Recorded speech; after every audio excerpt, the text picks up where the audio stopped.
Well, thanks for tuning in, Hidden Nation. Today, I got a good one for you. If you want to fill in the blanks, fill in the dots with everything we teach here, today is all about financial freedom. We are bringing Nick Wood to the show. He is the king of digital real estate. You do not want to miss this one. Let's get the show on the road. Welcome back into the studio, Hidden Nation. You got Josh Carey right here. As I said on the top of the show, you know what I'm about. The Hidden Entrepreneur is about stepping into everything you can achieve in this life that you know darn well you are capable of achieving without hiding behind anything like that F word, fear. And today we're going to fill in some blanks on not only the financial side, but you're going to see how it runs so much deeper than that. Because what do they say? Money can't buy happiness. Maybe it does. I'm not here to judge which side of the coin you feel is appropriate, but it does buy what? Buys a lot of things. It buys comfort, freedom, opportunity.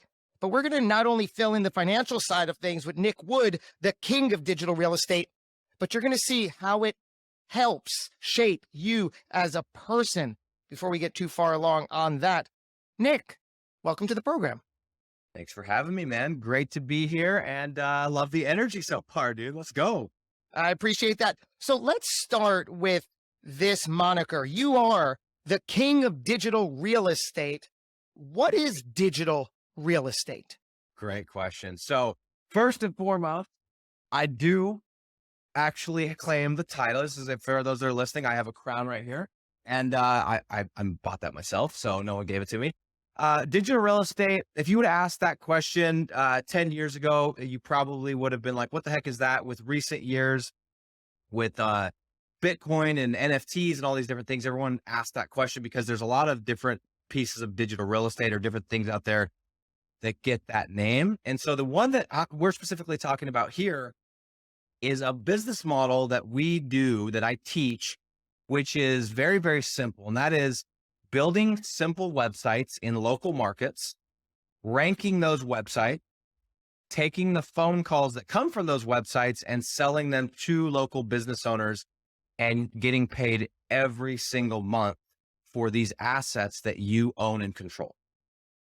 All right. I love it. Let's break that down. I want to understand this. So what you and your team do for clients is first you have to identify something, right? In order to build this local website that the client, in essence, is a lead gen, a lead source, controlling of that, and then sell it to an appropriate service provider. Do I have that correct? Exactly. That's 100% correct. So think of businesses and services like concrete, tree service, insulation, masonry. We go and we identify these holes in the market, if you will. We identify a city and a niche combination. So for example, I'll use an example like a Las Vegas concrete. That city is probably too big for what we look for, but just for example, Las Vegas concrete, we go in, we build the website, rank it, jobs start coming off. And then what we do is we find a local business owner and say, hey, I know you want more jobs. You're already paying Google or Home Advisor or Angie's List. What if I could just give you all of my jobs and you pay me, let's say $1,500 per month. I'll forward the calls to you. I'm happy. You're happy. Everybody makes money. And we just rinse and repeat that model. So I started off by actually doing the service. I have 35 to 50 clients at any given time. And then a year plus ago, I actually started teaching it. So now I have about 450 students that I've taught this process to as well. So kind of do both sides. Wow. So you could take someone like me who isn't a masonry or concrete person, far from it, but you would take someone like me to sort of run the business of the lead gen to help pass off to the service providers. Correct. We teach people basically how to go and create passive income. So if no matter what your job is, we have people that are, moms, that are full-time dads, that are school teachers, that have other businesses, and they just want to add another stream of passive income. And that is the people that we teach. So we have people all over the world, different languages, different countries, all over the United States. And we're far from, look, I've never done concrete in my life. I don't know how to do it, but I know how to get them the jobs, and that's why I get paid. So at its core, what are you, Nick? Are you a web developer, an SEO guy? What are you, I'm a a sales guy. marketer? I'm a sales guy, man. That's what I would say. It's like, and I always tell people that I teach and everyone else, it's everyone thinks you need a lot of technical skills to get into something as crazy as lead generation. Really, if you can focus on getting deals and learn how to sell it, there's people lined up for days that would do the backside of it. People that would love to do the web development, hide behind their computer. But if you can learn to sell, you will always have money. So if you ask me that question, I would say I'm a sales guy. What have you sold in your past prior to this?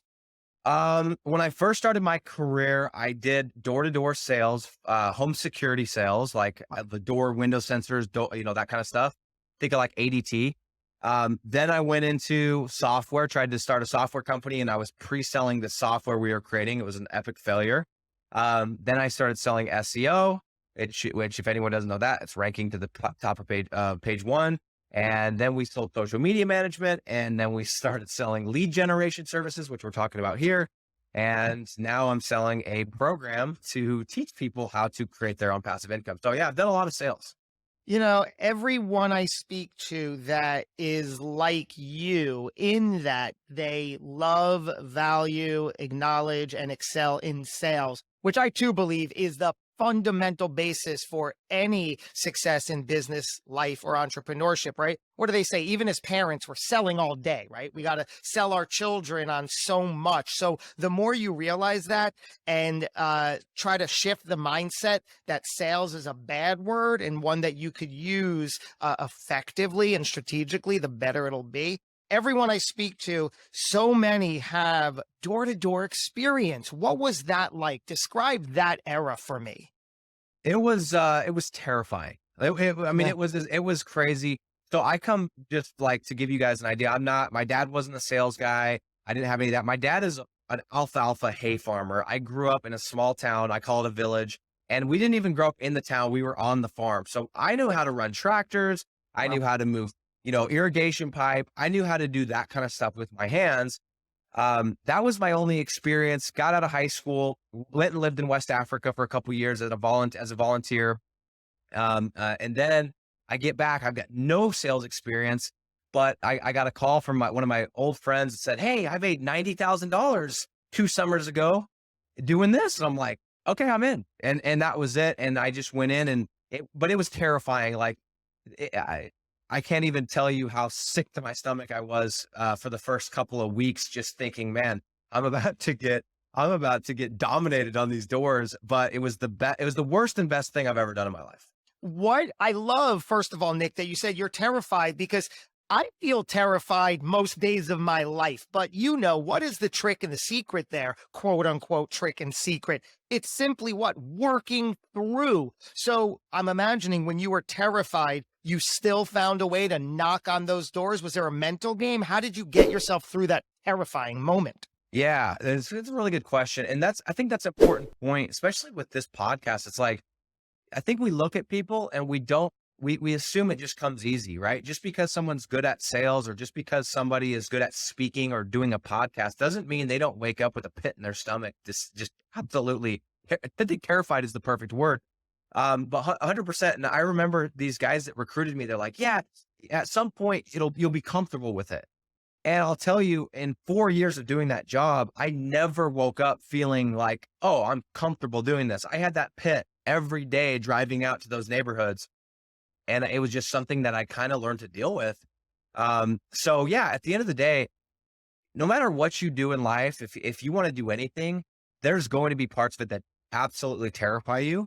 But, and it sucks, but that is where the growth comes. As much as it's hard to swallow, that is the truth.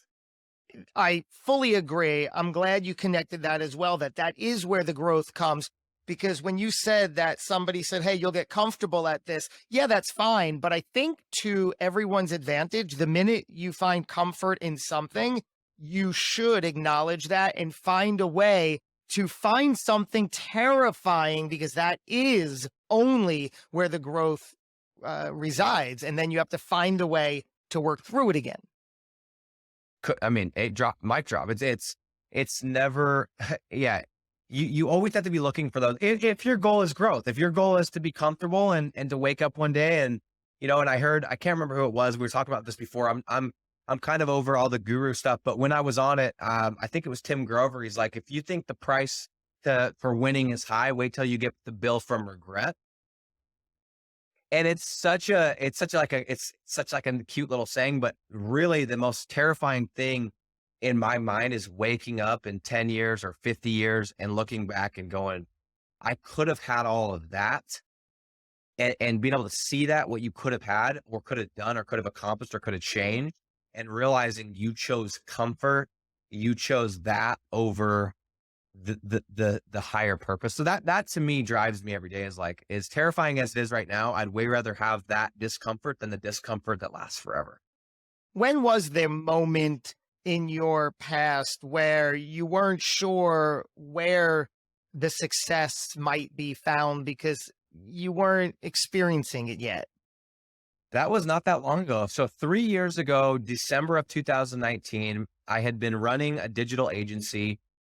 For those that just to give you an idea, we were doing websites and SEO services and social media management. We're kind of doing all this different stuff, but I was making $8,000 to $10,000 per month growth. And some of you guys are like, well, that's not bad. Yeah, but I had 3 kids, 2 cars, a house payment, a lifestyle. I mean, and all these different things. And I just felt like nothing was, there was no, it just wasn't, the needle wasn't moving. And I was like, I was this close, I think it's and I think in Grow Rich, he talks about being 3 feet from gold. I was so close, I didn't realize it. And I was having conversations about just going to go and be a sales guy for somebody else and just shut down my business. I'm like, I'm good at sales. I'm not cut out for this.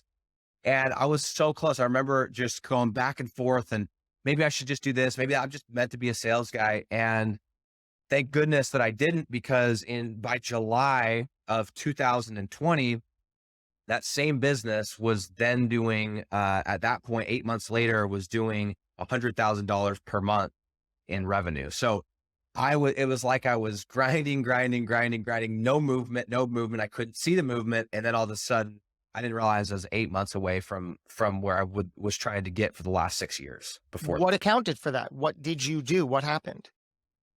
All it was is I just got very simple, and I got very clear about what I wanted. So I took a piece of paper and I said, what do you want? I was asking myself, I'm like, Nick, what do you want? And at the top of it, I was like, well, I want to make $100,000 per month. And I was like, okay, well, why? And I just went 7 layers deep. I was 2-3 hours of exhausting, just brain exercise. And at the end of it, I realized, okay, that's what I want. And if I'm going to get to that point, I have to own, Naval Ravikant talks about, you have to own a piece of a business to get rich, right? You can't trade your time for dollars. And I realized, I'm like, I have this perfect business model I've heard of. It's called digital real estate. I just have to own the assets. And I just got really clear. And I said, I have to do that business model because it's asset based and I can scale it. I can do it from anywhere and And I got very clear and focused. I got rid of all the other stuff. I stopped doing social media management, websites, and all these other things. I dialed it down to one service, got very focused, removed all the distractions, and we scaled up. And that's how it was. I got simple. I got rid of the fluff and got focused on one thing.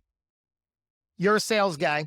Can you give us a couple of techniques that at the base somebody could evaluate where they are in the sales world? What do we need? Well, what's interesting is I've done a lot of different sales, and the thing that I've learned, because what I do now, where I sell business owners leads and I teach people how to do this exact same strategy, is I used to think, hey, it's all about overcoming objections. You hear this, overcoming objections, right? Which when a customer says, let me think about it, you say this cute little saying and it gets them to do it, right? I thought that's how sales was. And that's what I did for years. And then I realized, well, if I already know that there's going to be objections, why don't I just overcome the objection before it even becomes an objection? So I've completely shifted my strategy. And now what I do is, if I know there's going to be an objection, because there always is, I'm going to come up with ways to overcome it before it is even an objection. So a huge mindset shift I had is eliminating objections versus overcoming objections. And that has allowed me to have an incredibly high close rate. And for those that I teach who have no sales experience, they're absolutely crushing it. We have a guy that's making $48,000 a month that started with me like about 14 months ago. Wow. Tell me about, I love this idea about overcoming objections by eliminating them in the first place. It's a fantastic strategy. And I want you, dear listener, to really take this to heart. Nick, give us an example of an objection that you know you'd hear, and then what you do prior to that so we can implement it. Yeah. So I'll give you an example. And there's two different types of ways to overcome, right? The one that we were talking about previously was called post-emptively. That's overcoming. And then what I started doing is what's called preemptive overcoming of objections, which is eliminating. So a good example of that would be, I know business owners are, they're probably going to ask about a contract, right? Or maybe they're going to complain about a contract. So what I'm going to do is I'm going to bring it up first, and I'm going to make it a no-brainer. I'm going to say, hey, the price is $1,500 per month. And just so you know, we do always do a contract because it makes no sense for me to be exclusive with you and you to be able to just cancel at any time. So obviously there's an agreement. We'll get to that when we talk in a couple of days. So that's how I would bring it up. So then when we get on the call, oh, of course, there's a contract. But when you wait and you wait till the business owner goes, oh, wait, there's a contract. And then you're backpedaling. Yeah, but no. You have to control it. So that's a good example. If you know that they're going to have to bring their partner on, one of the things I do in all my sales calls is I ask them, and I kind of make a joke out of it. I'm like, hey, do you need to, does your wife, your husband, your business partner, do you need to talk to Jesus or your goldfish to make a decision? And they're like, ha, ha, ha. No, I'm like, cool. So then at the end, I'm like, hey, you told me you could make this decision, right? So it's just listing the objections that are going to come up and overcoming them before. I bet all of us have done this as kids or as, with relationships. We know if we ask our spouse, hey, can we go out with the boys? They're going to have these certain objections. So we're going to we do it, but we just don't think about it. So, but if you start getting strategic with it, your close rate will be out of this world. It's so true because, excuse me, it's so true because this is football season. Love watching football. So I sneak a look at the upcoming weekend schedule and I'll know. So I'll go into conversations with my wife specifically to figure out, instead of like, can I make sure that I'm in front of the TV at 1 o'clock? So no, I'm not going to do that. I'm going to frame conversations around and make sure that what we're talking about is going to fit my objective as well. 100%. Yeah. You were already doing it, but it's just a shift, right? And so, I don't know. I just think if people understood, even in a business that I'm in, which is, you would think it's highly technical. You're building these little websites and all this stuff. And by the way, 6 years ago, I didn't even know what a domain was. I didn't know what GoDaddy was. I didn't know what the term SEO meant. And here we are, 6 years later, I've made millions and millions of dollars doing this. The actual money is in focusing on getting more clients, not on focusing on being the most technical guy. You could find people for days that will do the technical aspects. It's very difficult to find people that are willing and capable of doing the sales side. So if you want to be someone that has money coming in forever and is never worried about money, go learn to sell. So you say that if you want to be someone who has money coming in forever, on paper, I'm thinking, who doesn't? Yes. Right. And I think that even on paper, everyone's saying, yes, that's me, but not everyone achieves it. What do you think that missing link is for the people who are just not getting it, even though they say they want it? I think it just comes down to standards. And I can't remember where I heard this years and years ago. I heard probably Tony Robbins or someone who's like, you know what? Where you're at with your health is let's say your body and your physique, it's based on your standards of yourself, right? Where you're at with your money, what's in your bank account, it's a standard. And so the reason why the people that say, hey, I want money, you may want money, but your standard is so much lower than mine that you're accepting that amount of money as being okay, because there's somebody out there. I really had this realization a couple months ago. There's somebody out there that made $10 million last month that's so pissed off that they only made $10 million. And that's because their standard is higher. And so it's like, okay, it's just a game of standards, right? I need to be the kind of guy that if I'm not making $1 million a month, I'm not breathing, man. Like, I don't want to go too dark, but it's like these people that do drugs.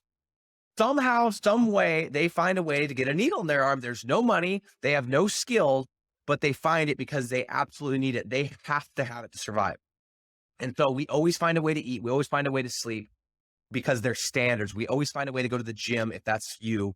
But for some reason, it doesn't correlate over to money. So the second that I had that shift of, hey, I have to be asking somebody for new money every day, my income exploded because it was a standard that I asked people every day for money. So that's it. And to answer your question, that was a long answer. You can say it all you want, but your standard is, I can see your standard based on how much money's in your account. And I can see your standard based on your body type. And I can see your standard based on the car you drive. It's all standard. That's it. The other word is tolerate, what we're willing to tolerate. Yep. Same deal. How does somebody change a standard? How do we tolerate less? Great question. The biggest way I found how to do this is by getting around people with higher standards.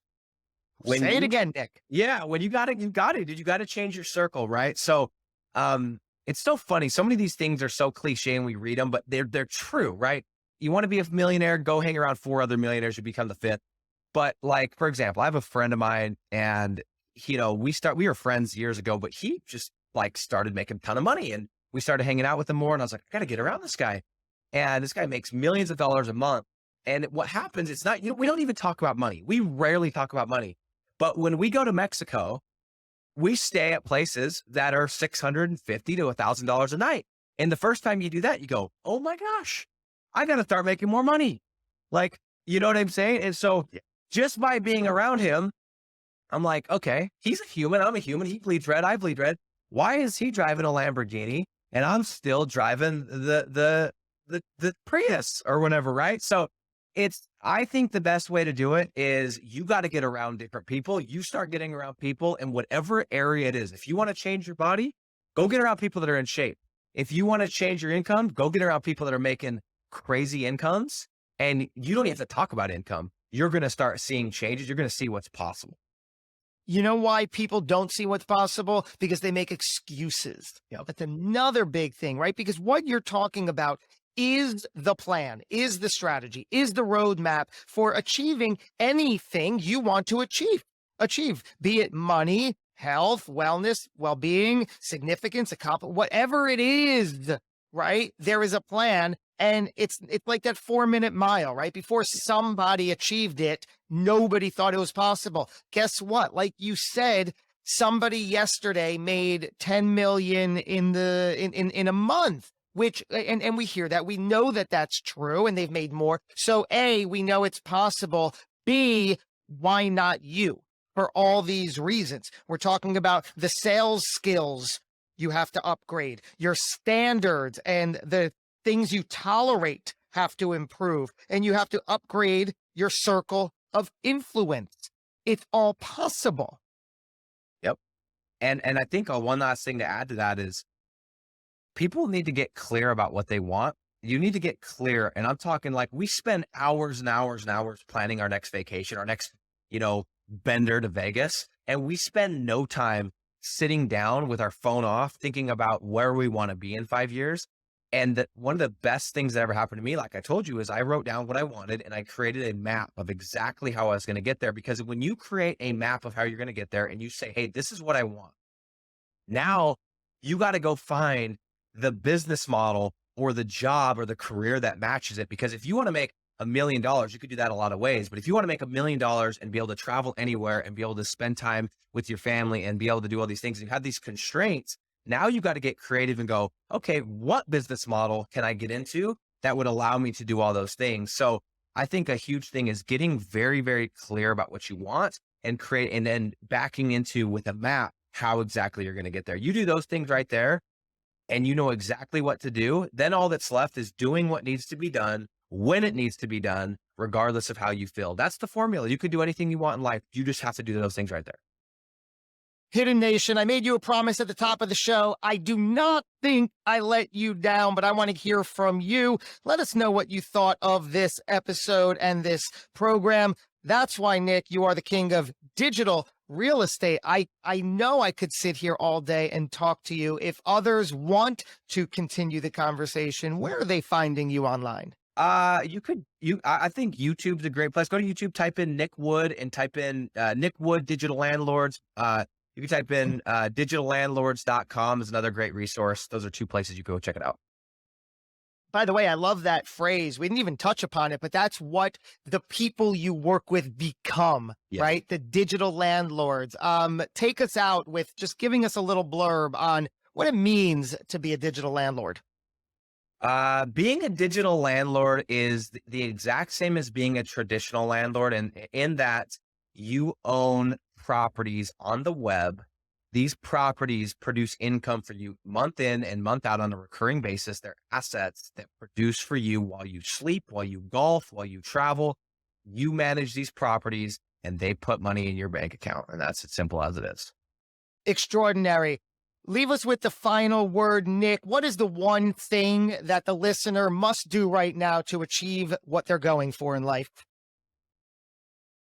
Get clear first on what exactly I want to go to the beginning because there's a lot of things you could say there, but I would argue most people say they know what they want out of life.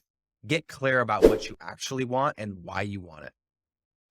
Nick Wood, such a pleasure to welcome you to the program today. I can't wait to continue the conversation. Thank you for joining in. Thanks, man. Appreciate you. All right, Hidden Nation, that'll do it for today. We're going to be back in the studio before real long goes by. Thanks for tuning in. We appreciate you. Take care. Be well.